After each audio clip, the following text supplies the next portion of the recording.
Assalamu alaikum to everyone. I hope you all are doing good. I welcome you all to my next class. So this will be the last video on poetic devices for this particular session.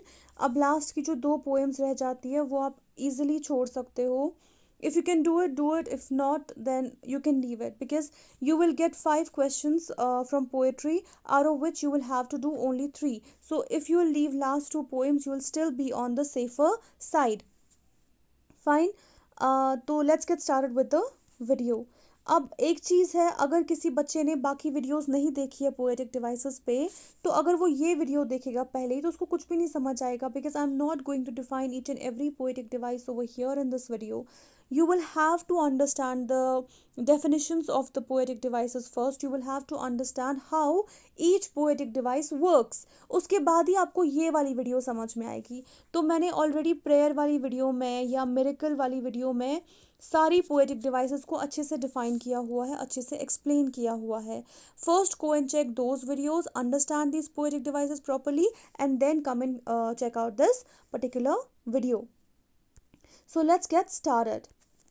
तो पहली जो poetic device इस poem में use की गई है, that is the tale of Custard the dragon.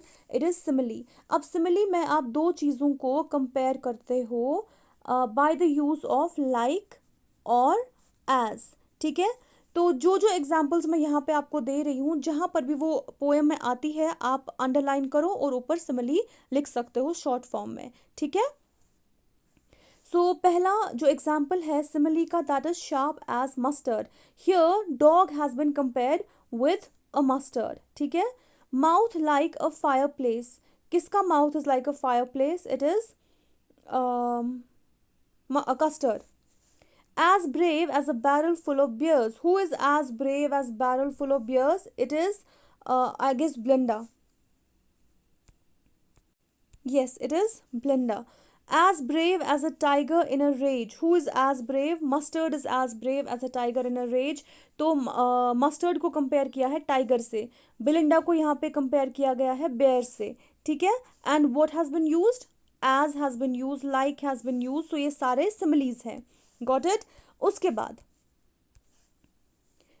Snorting like an engine. यहाँ पे जो कस्टर्ड की वॉइस है, that voice has been compared with sound of the engine. Like irons in a dungeon. Custard की tail has been compared with the dungeon, with the iron. Like a robin at a worm. Again, custard has been compared. Custard कौन है? Dragon has been compared with a robin. क्योंकि the way custard attacks the pirate, similarly robin attacks the worm. इसीलिए custard और robin को क्या किया गया है? कंपेयर किया गया है एक दूसरे के साथ. सो अगर ये वाले एग्जाम्पल्स आपको कल एग्जाम में आते हैं तो जहाँ पे भी ये स्टैंजा में होंगे आप इजीली पॉइंट आउट कर सकते हो कि ये सारी एग्जाम्पल्स क्या है? सिमिलीज है. These are some of the comparisons drawn beautifully by the poet for different creatures. उसके बाद imagery. Poet has made use of different imagery strongly enough to help the readers to comprehend each type of imagery patently. Patently means clearly. So let's find out each and every imagery that poet has used. पहली imagery जो poet ने use की है वो कौन सी है? वो visual है. visual का मतलब आप किसी भी चीज़ का नाम जब सुनते हो उसकी जो इमेज होती है, उसकी जो पिक्चर होती है वो आपकी आंखों के सामने डिस्प्ले होती है. For example I will take the name of an apple. Apple के बारे में सुन के ही आपके सामने एप्पल की इमेज डिस्प्ले नहीं होती. अगर मैं कहूँगी ट्री, तो क्या ट्री की इमेज डिस्प्ले नहीं होती? मीन्स ये विजुअल इमेजरीज है जिनके बारे में हम विजुअली इमेजिन कर सकते हैं.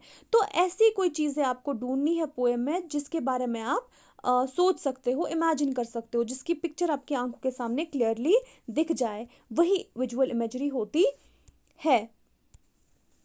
So when poet writes about little white house, हम नहीं इमेजिन कर सकते हैं लिटिल वाइट हाउस कैसा होगा, तो it is a visual imagery. Big sharp teeth of custard, spikes and scales of the dragon. हम ये सारी visuals imagine कर सकते हैं. And picture has also been shared there on the book.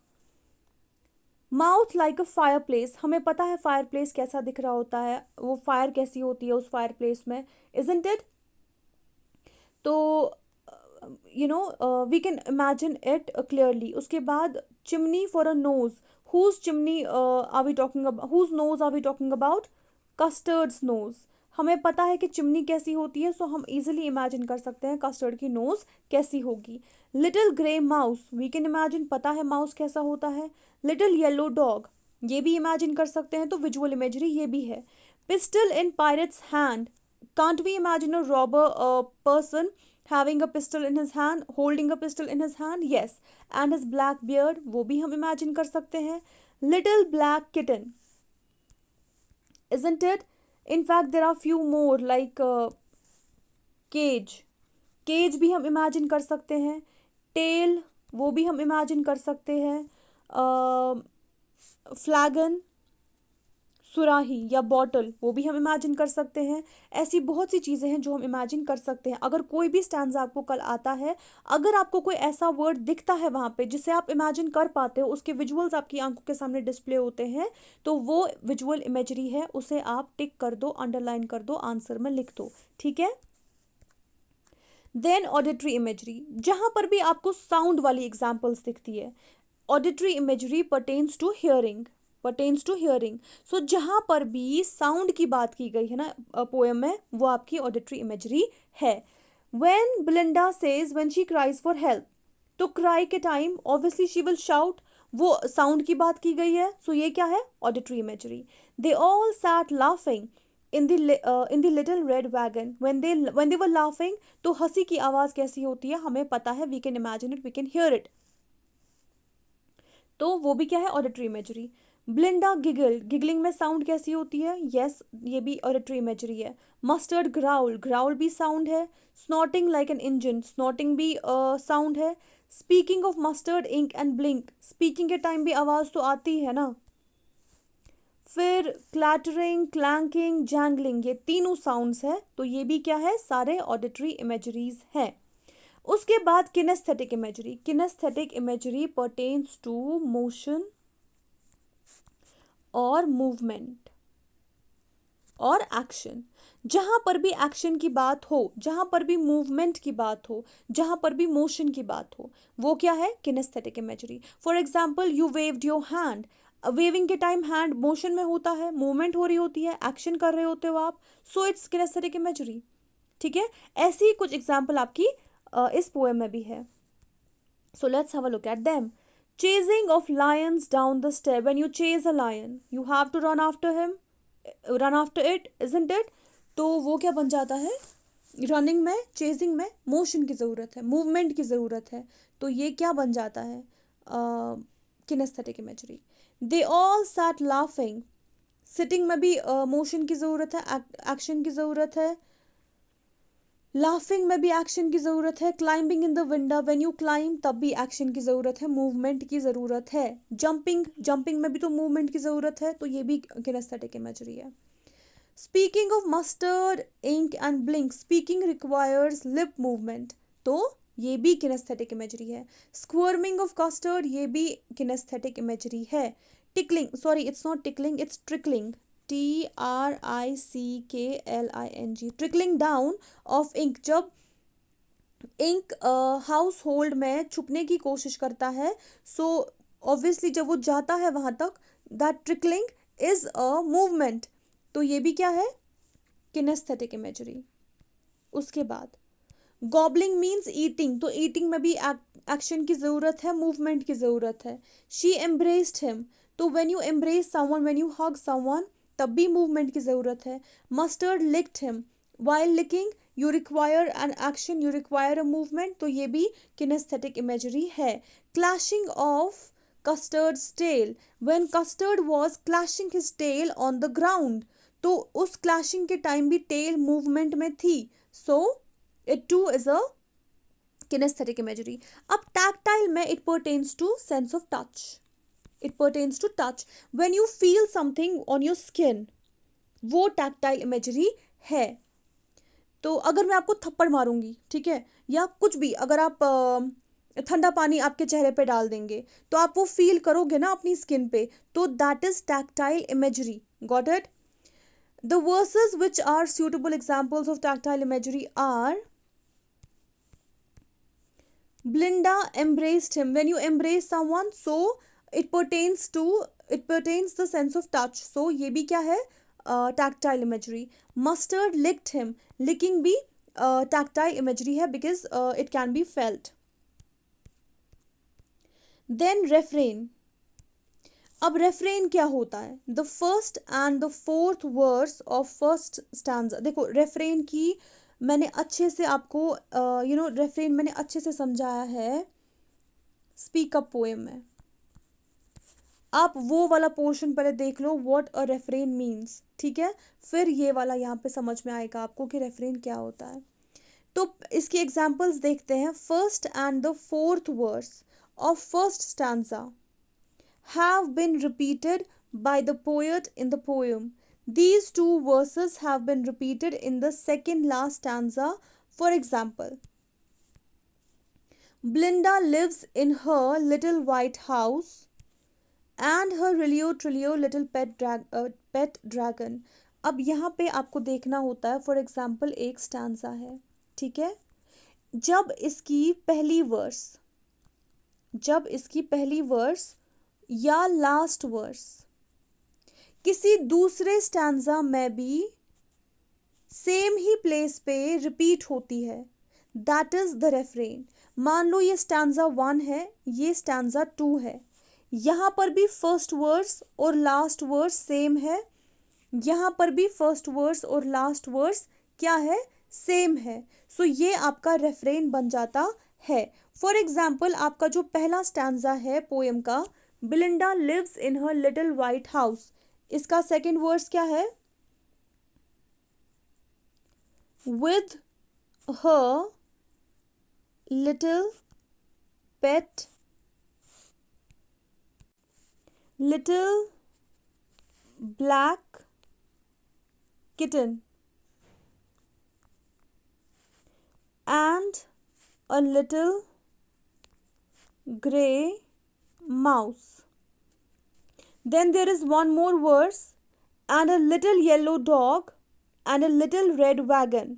लेकिन जो लास्ट वर्स है, and her Trilio little pet dragon, जो पहली और लास्ट वर्स है ये सेम है. कहाँ पे? अगर आप लास्ट स्टैंजा देखते हो पोएम का, जो लास्ट स्टैंजा है वहाँ पर भी पहली वर्स क्या है, Belinda lives in her little white house.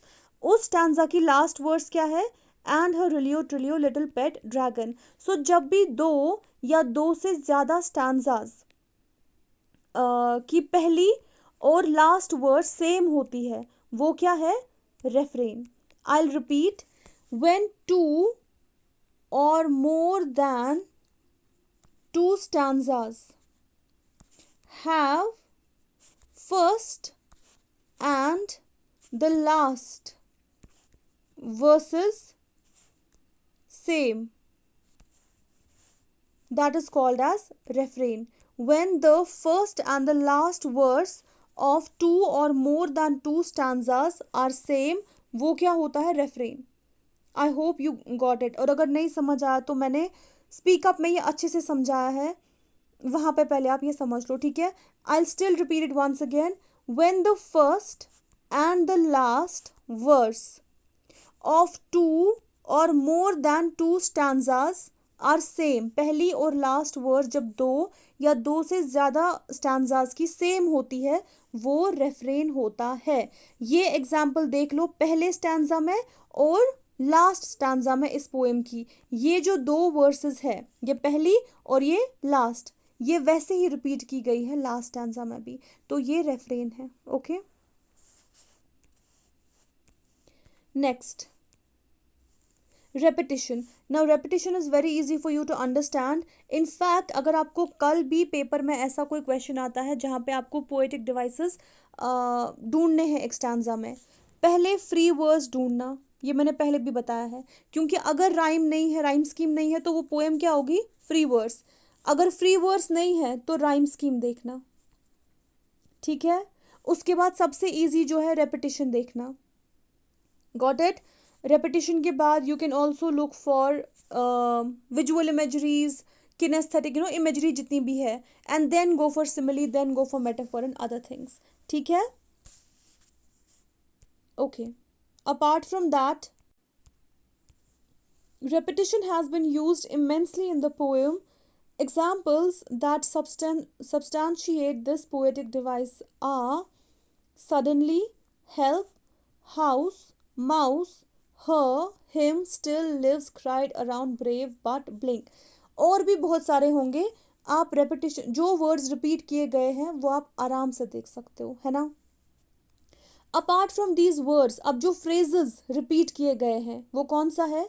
In a rage, nice safe cage, down the stairs and tickled him have been repeatedly used in the poem. So words तो आप easily ढूंढ पाओगे, फ्रेजेस को अच्छे से mark करो. In a rage, nice safe cage, down the stairs, tickled him, ये सारे फ्रेजेस जो हैं ये रेपिटेडली यूज किए गए हैं. उसके बाद एनाफोरा. एनाफोरा क्या होता है? व्हेन टू और more than two verses in a poem in a consecutive stanza, when two or more than two consecutive verses start with the same word. जब दो या दो से ज़्यादा consecutive verses एक ही word से start होते हैं, same word से start होते हैं, तो that is called as anaphora. Let's have a look at the examples. And a little yellow dog, and a little red wagon, and a realio trulio little pet dragon. अब देखो ये जो दो continuous versus है जो एक दूसरे के बाद ही आते हैं, ये दोनों वर्सेस सेम वर्ड से स्टार्ट होते हैं, एंड. सो ये एनाफोरा है. जिन बच्चों ने कंटिन्यूसली मेरी वीडियोस देखी है वो इजीली ये सारी चीज़ें समझ पाएंगे. ठीक है. उसके बाद सेकेंड एग्जाम्पल जो है वो कहाँ पे है? Second example of anaphora can be identified in the second stanza of second and third verse. Second stanza में भी एनाफोरा है. And the little grey mouse she called him Blink, and the little yellow dog was sharp as Mustard. अब ये दो verses भी जो हैं ये सेम ही वर्ड से स्टार्ट होती है. तो पहली वाली किस स्टैंजा में थी? First stanza. Means anaphora first stanza में भी है पोएम के और सेकेंड स्टैंजा में भी है. ठीक है. Anaphora is in another stanza also. The last example of anaphora is seen in the second couplet of second last stanza. अब आप second last stanza देखोगे किसका? पोएम का. वहां पर भी anaphora यूज हुआ है. An example is and her little yellow dog and her little red wagon and her rilio trilio little pet dragon. ये दो वर्सेस भी जो हैं ये सेम वर्ड से स्टार्ट हुई है. अब अगर कंसेक्यूटिव वर्सेस नहीं होंगे, फॉर एग्जांपल पहली वर्स स्टार्ट होगी एंड से, सेकेंड वर्स जो है वो बट से स्टार्ट होगी, लेकिन जो थर्ड वर्स है वो भी एंड से स्टार्ट होगी. क्या ये एनाफोरा है? नहीं. दो कंसेक्यूटिव वर्सेस स्टार्ट होनी चाहिए. दैट मीन्स अगर पहली वर्स स्टार्ट होती है एंड से तो सेकेंड वर्स एंड से स्टार्ट होनी चाहिए, तब जाके ये एग्जाम्पल बनती है किसकी? एनाफोरा की. ठीक है. इसको बोलते हैं कंसेक्यूटिव वर्सेस होना. And that was the last poetic device of this particular poem. Hope you have understood the video. Again, I'll repeat the same thing. If you haven't understood any of the poetic device here, go and check first two poems, that is Prayer and Miracles. वहाँ पर मैंने सारी ये जो poetic devices हैं अच्छे से explain की है. And for refrain check speak up, क्योंकि स्पीक अप में मैंने अच्छे से रेफरेन को एक्सप्लेन किया है. बट आई होप मैंने यहाँ पर भी बहुत बारी रिपीट किया तो आपको समझ में आया होगा कि रेफरेन क्या है. Got it? So I hope you like the video. If you like the video, do like this particular video and do share it with your friends. Do subscribe to the channel. Till then, take care. Allah Hafiz. Bye bye and best of luck for your exams.